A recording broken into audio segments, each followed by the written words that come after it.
Ed, you know everybody who is Ed. Ed is our founder of our club and is past president. So Ed is going to present today hidden costs in 401k's. Ed will be giving a speech today about the hidden costs that are involved in 401k and mutual funds, which cost the average American how much they are going to spend on 401k maintenance. Thank you. Ed. How are you guys doing today? Good. How many of you have so much extra money in your 401k that you can just afford to give away 150 grand? Go ahead and raise your hand. All right, no VPs in here today, I guess. All right. For those of you that kind of saw the advertisement, how many of you said, oh, yeah, I'm not quite sure. What's he talking about with those 401ks? You raise your hand if that was you. Okay, so there's a lot of you that are already more aware than I was when I started in this journey. So I'll kind of back up and give you a little bit of overview of kind of what brought me here to want to talk about this subject today. It's always good to have a mentor, somebody in your life that's a little further down the path than you are. And for me, that was my 4th and 5th grade teacher, who I actually happened to give a speech about here in Techmasters, and just honoring him because he made a difference for me. If it weren't for him, I'd probably be right now in prison rather than standing in front of you, because I was really on a bad road when I was younger, and he kind of helped turn me around.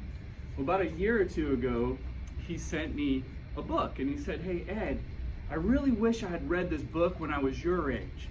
I implore you to read it, because if you do, it will change things for you in your retirement years. So I thought, okay, I started reading it, and I didn't really think at first that it was going to make the kind of impression or the impact that it did, but once I got that book in my hands, I couldn't put it down. First off, I kind of just want to start by saying, don't listen to me, because these aren't my ideas. I'm not that smart. I am really interested in my 401k. I'm interested in my retirement, and I would like to be able to retire someday before I die, preferably. So I put a few quotes on here by the person who really is the forefather, and many of you know, one of the richest men in the world, Warren Buffett. And Warren Buffett says, over the years, I've often been asked for investment advice. And in the process of answering, I've learned a good deal about human behavior. My regular recommendation has been a low-cost S&P index fund. So if you're anything like me, when I heard that, I'm like, okay, well, I've heard about index funds, but I really don't know why. Why would Warren Buffett say that this, out of everything else, that you can purchase in the market, why would he recommend an index fund? Well, then I found this interesting, and this number right here varies a little bit. I've seen it say that 80% of the mutual fund managers out there can't track with the index. This particular one, which I hyperlinked, and I'll send out to everybody when we're done if you're interested, we'll give you the link to all the resources and everything I'm talking about here. As well as the slides, I have documentation under every slide that kind of explains what I'm talking about and why I'm talking about. But as you can see, less than 15% of US stock funds they manage to outperform their respective indexes. That's crazy. I don't know if you're tracking with that, but that means just by selecting an index fund, you're gonna be able to outperform 85% of the people that are paid hundreds of thousands of dollars to do this every year. Unbelievable. I decided I would kind of start off, since this is a Costco audience, I tailored this to me because, quite honestly, I'm most interested in my retirement more than yours. Sorry about that, but that's the truth, right? So I wanted to take you through, if you look here, this is, if you go on our T-Row website and you start at the top left-hand or top right-hand side, go to research investments and then investment performance. From there, if you click on the little up icon underneath the 10 years, it will bring you this screen and you'll be able to see. And right here, I've highlighted two things. And what you'll notice on the far right-hand side is you'll see in the top right-hand box it says gross expense ratio. Now, I've seen this before, and I remember before I read this book, I'm like, I know that's got to play a part, but how big of a part does it really play? And when I first look at it, 0.02% versus 0.74, that seems like a negligible difference, right? Not a huge difference. Well, let's find out. So what I decided to do was kind of, for myself, put in where I'm at. So I'm at about $70,000. I contribute about $450 a month. I've got about 26 more years to go because I'm 44, so I'm planning on retiring around 70 years old. And based upon the one mutual fund there with the 0.74% expense ratio, so I put it in here as an estimate for interest. And I calculated the compound frequency as monthly, but you could do annual, is really not a significant difference there. What you can see is over the course of that 26 years, I'm going to invest out of my own pocket $210,000, and they're going to say, thank you very much. It's going to cost $29,000 for me to invest in that mutual fund. $29,209.40 to be exact. Now we take the same scenario and we go with the index fund that has the 0.02. Anybody have a guess on what that number is going to look like? Lower. Okay, that's a correct guess. How much lower? 4,000. Okay, I got 4,000. Do I got 15,000. 15,000. All right, let's find out. $729. So let's put these side to side. You got $29,000 in expenses for the mutual fund. You got $724 for the index fund. I'm not a very smart man, but that's a difference of $28,000. For me, man, that's a lot of vacations that I normally can't afford to go on. Now that seems like an impressive number, right? Well, we're just getting started. Let's take a look here now and see if we took that $28,000 and we invested it over 10 years.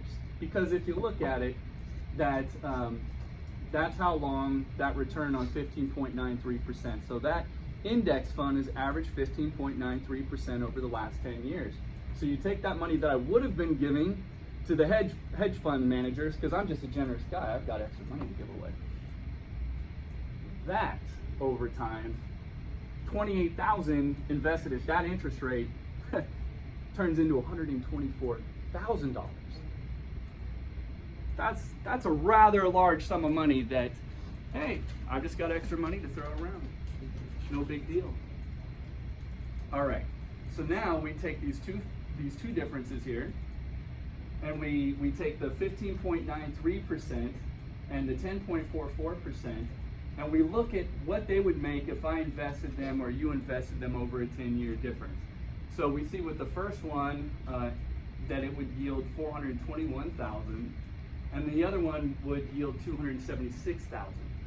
The difference, so if you're just comparing those two, if you just invested that money over a 10-year difference, and we're not even talking about the fees at this point, we're just talking what's the difference that they're going to make me. They're going to make, versus using the index fund over the mutual fund, you're going to make an extra $152,000.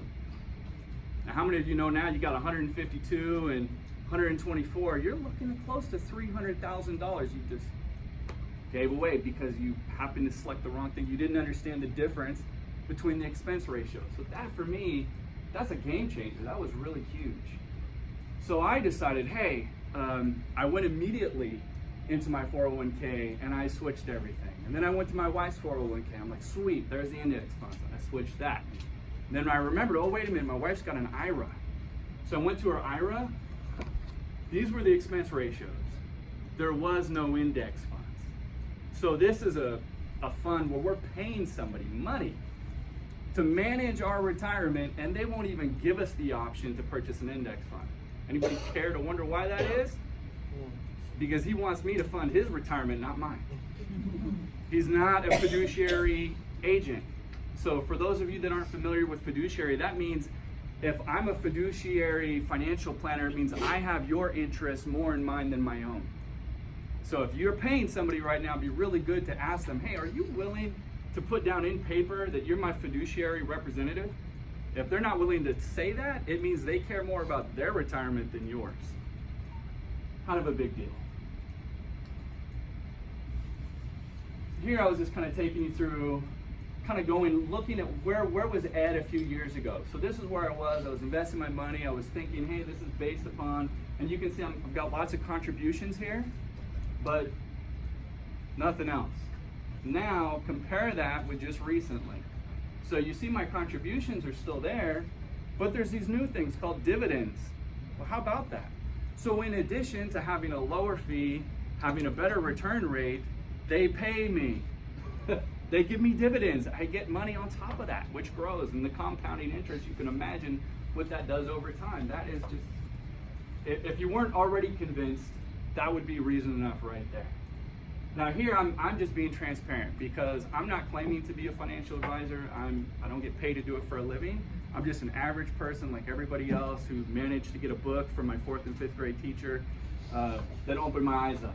Now I used to be, to give you an idea, I used to have about 95% of my money in stocks.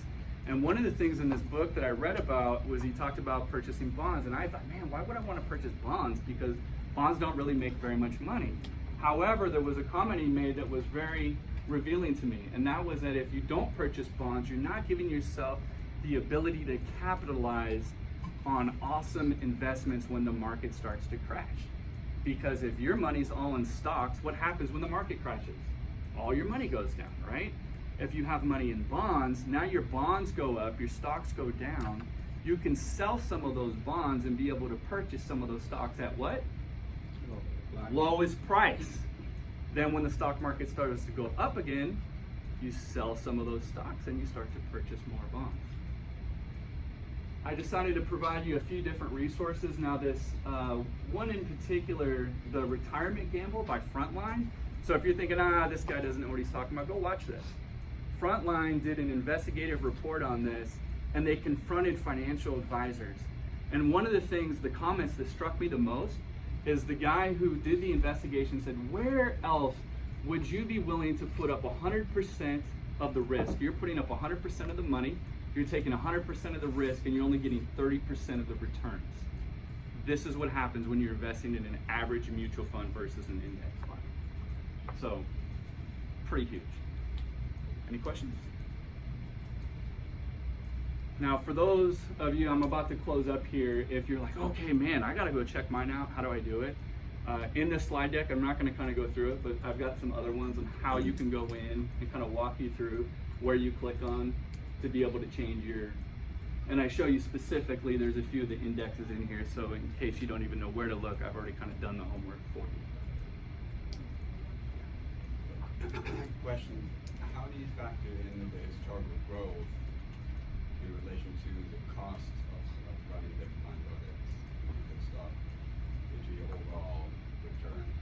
Like if you have, a fund that has a very high growth and costs a lot, how do you know that it's still more cost efficient to go with one that costs less, that is less? Yeah, that's a great question, and I knew I wouldn't have time to get to that today. But I included a whole part of my presentation to cover that exact question that you're talking about there, Andy. And I can go over that more with people later, but I took that same example that I provided you earlier, and if you go back to the original slide, what you'll see is there's a thing that says since inception. And the since inception date, the percentages are much closer, so they're within about 1% of each other. And in that you might think, oh, well really what's the difference? And I break out what the difference is, and it ends up being a substantial $200,000 over the course of a lifetime of that. So it gets more complex, and I didn't mean this to be like, oh, seriously in-depth, you're not gonna get it all. I just wanted this to be an introduction, and then maybe we can do some follow-up ones later, and I'm still learning myself, so great question, Andy. Thank you. Any more questions? Please reach out.